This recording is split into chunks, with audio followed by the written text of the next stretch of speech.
atau cara beribadah yang keliru, yaitu kebiasaan imam-imam kalau sehabis sholat berjamaah mereka melakukan apa? Zikir berjamaah, ya, bahkan ditambah dengan tahlilan berjamaah. Tahlilan berjamaah. Dalam urusan ibadah Bapak Ibu perlu kita ketahui, dalam urusan ibadah hendaklah yang kita jadikan patokan adalah Rasulullah sallallahu alaihi wasallam. Kenapa? Karena ibadah adalah apa yang akan kita berikan kepada Allah, dan urusan ibadah sesuai dengan yang Allah inginkan, bukan sesuai kehendak kita.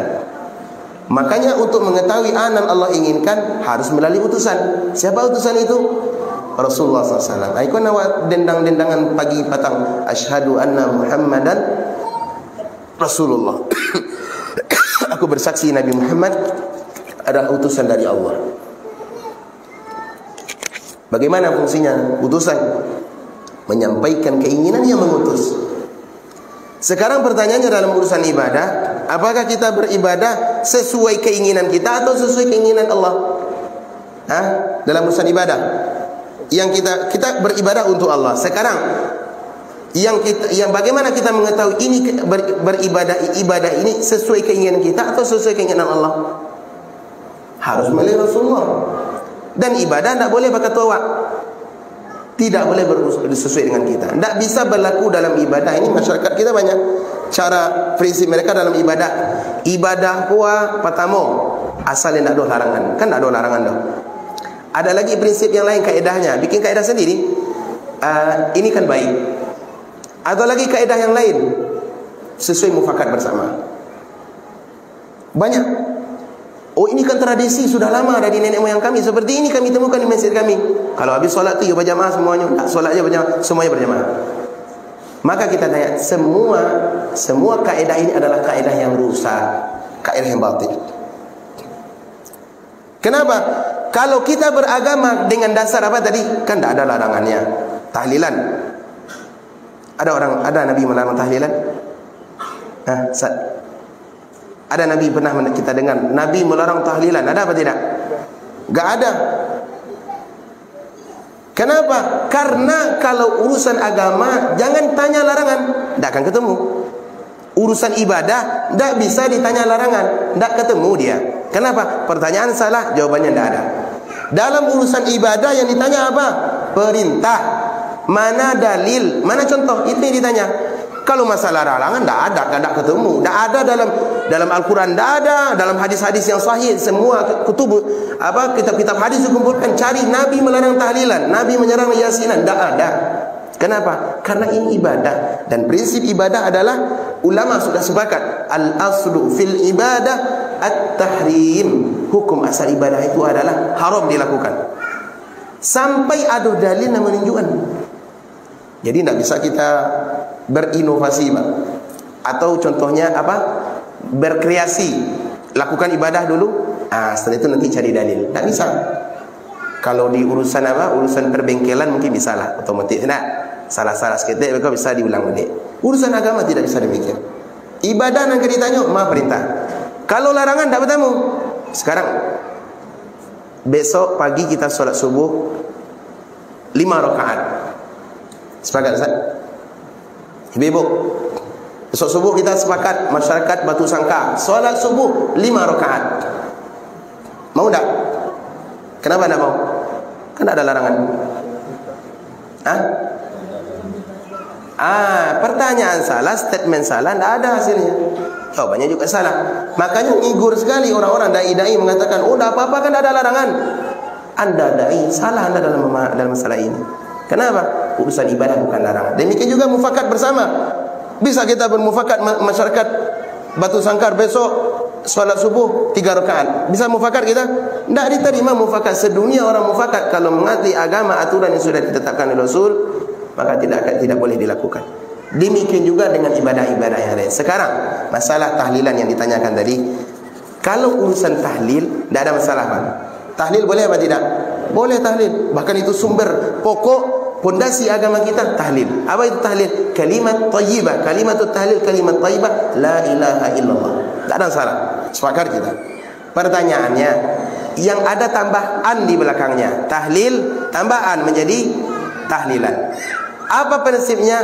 Diadakan dengan cara tertentu, jumlah tertentu, waktu tertentu, niat tertentu. Ini butuh kepada dalil.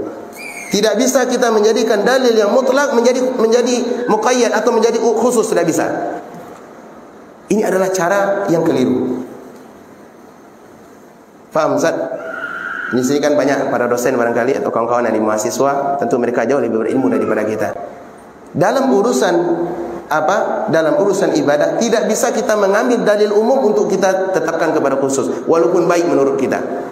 Karena urusan baik dalam agama tidak berlaku. Perasaan baik ya, menurut saya baik, menurut Ustaz fulan baik, menurut itu baik, tidak berlaku dalam agama.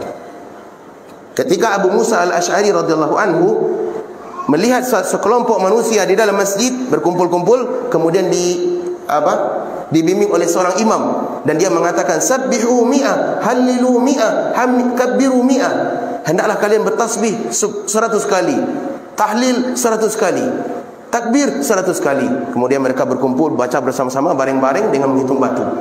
Abu Musa al-Ash'ari ketika melihat ini terperanjat, ini ibadah tidak pernah saya lihat dari zaman Nabi SAW. Padahal Nabi baru meninggal dunia. Maka Abu Musa al-Ash'ari tidak mau tergesa-gesa, takut dia salah. Mungkin barangkali ada hadis atau riwayat menunjukkan Nabi melakukan itu. Maka dia langsung pulang menemui seorang sahabat yang mulia, Abdullah bin Mas'ud. Karena dia adalah sahabat, ulamanya sahabat. Dan dia menyampaikan kepada Abdullah bin Mas'ud tentang dia apa yang dilihat tadi. Dan setelah itu Abdullah bin Mas'ud menunjukkan, bawa saya ke tempat yang anda maksud. Setelah sampai di sana, apa kata Abdullah bin Mas'ud? Dengarkan baik-baik. Kata beliau, waihakum ya ummat Muhammad. Celaka kalian wahai umat Muhammad. Kenapa? Karena baju Nabi masih basah. Bejana yang biasa beliau gunakan untuk makan masih belum pecah. Tanah beliau yang baru dikuburkan masih menunjukkan baru beliau dikuburkan. Artinya Nabi baru meninggal dunia. Kalian sudah dan kata beliau, apakah kalian merasa lebih di atas petunjuk dia ada lebih daripada petunjuk Nabi Muhammad SAW? Apa jawaban mereka? Ya Aba Abdurrahman, la nuridu illa al-khair. Wahai Abu Abdurrahman, kami zikir berjamaah ini ya, tidak ada yang kami inginkan kecuali kebaikan. Coba Pak, niat baik. Apa jawaban Abdullah bin Mas'ud? Kata beliau, dengarkan jawaban yang pendek ini tapi menjadi kaidah dalam agama kita. Kata beliau, wa kam min muridin lil khair lan yusibahu. Berapa banyak orang yang memiliki niat yang baik tapi tidak kesampaian. Niat baik saja tidak cukup dalam agama kita sampai prakteknya sesuai dengan aturan. Orang niat baik saja tidak cukup, Pak. Harus sesuai aturan. Coba lihat tadi orang-orang yang berkumpul-kumpul tadi baca tasbih 100 kali, takbir 100 kali, baring-baring. Apa kurangnya? Tidak ada kurangnya dari sisi akal kita manusia. Tapi justru itu dicela oleh sahabat yang mulia Abdullah bin Mas'ud radhiyallahu anhu. Demikian juga cara beribadah kita selama ini. Doa berjamaah di waktu-waktu yang tidak diajarkan Nabi berjamaah, tahlilan, yasinan, kenduri arwah, apalagi nih yang tolak bala, macam-macam. Ini di mana dasarnya? Tidak ada dasarnya. Ini masyarakat kita semangat beribadah tapi tidak didasar ilmu. Ini yang harus kita berlindung kepada kita sudah diajarkan oleh Allah. Berlindung setiap solat kita. Ihdinas siratal mustaqim. Tunjuki kami jalan yang lurus ya Allah. Siratal ladzina an'amta 'alaihim, jalan orang yang Kau beri nikmat, yaitu para nabi dan para orang saleh. Ghairil maghdubi 'alaihim waladdallin. Bukan jalan orang yang Kau murkai, yaitu maksudnya orang Yahudi. Dan bukan jalan orang yang sesat. Siapa mereka? Orang-orang yang semangat beribadah tetapi tidak di atas ilmu. Semangat ibadah tapi tidak di atas ilmu. Dan ini bentuk jerat iblis. Kalau melihat kecenderungan seseorang dia, ini semangat rajin beribadah, maka diambil dari dari sisi semangat beribadah tapi tidak didasari ilmu. Pertanyaan, apakah ibadah kita diterima atau tidak? Kalau tidak sesuai konsep Rasul, apakah ibadah kita diterima? Tidak. Yang mengatakan tidak itu adalah Allah dan Rasulnya. Allah berfirman dalam surah Al-Kahfi, Qul hal nunabbi'ukum bil akhsarina a'mala. Sampaikan Muhammad kepada umatmu, maukah aku kabarkan kepada kalian siapa orang-orang yang paling merugi perbuatannya? Alladzina dhalla sa'yuhum fil hayatid dunya, yaitu orang-orang yang bersusah payah beribadah, melakukan amalan tetapi di atas kesesatan. tidak di atas petunjuk. Wahum yahsabuna annahum yuhsinuna sun'a. Mereka walaupun mereka menyangka sedang di atas kebaikan. Ulaikal ladzina kafaru bi ayati rabbihim wa liqa'i. Mereka itu adalah orang yang kafir kepada ayat-ayat Allah. Kafir bertemu dengan Allah. Fahabitat a'maluhum. Bahkan diancam orang seperti ini amal ibadahnya tidak amal ibadahnya akan terhapus. Fala nuqimu lahum yaumal qiyamati wazna. Di akhirat tidak naik timbangan. Amalannya tidak naik timbangan. Kenapa? Ibadah semangat tapi tidak sesuai dengan perintah Rasul. Dalam hadis sahih Muslim dari Aisyah radhiyallahu anha, Rasulullah SAW mengatakan, "Man 'amila 'amalan laisa 'alaihi amruna fa huwa raddun." Siapa melakukan ibadah dalam urusan agama tapi tidak ada perintah kami di situ, ditolak. Ini yang disebut oleh para ulama atau yang sering diingatkan oleh Nabi SAW dan disepakati oleh para ulama, ini yang disebut dengan bid'ah. Apa namanya? Bid'ah.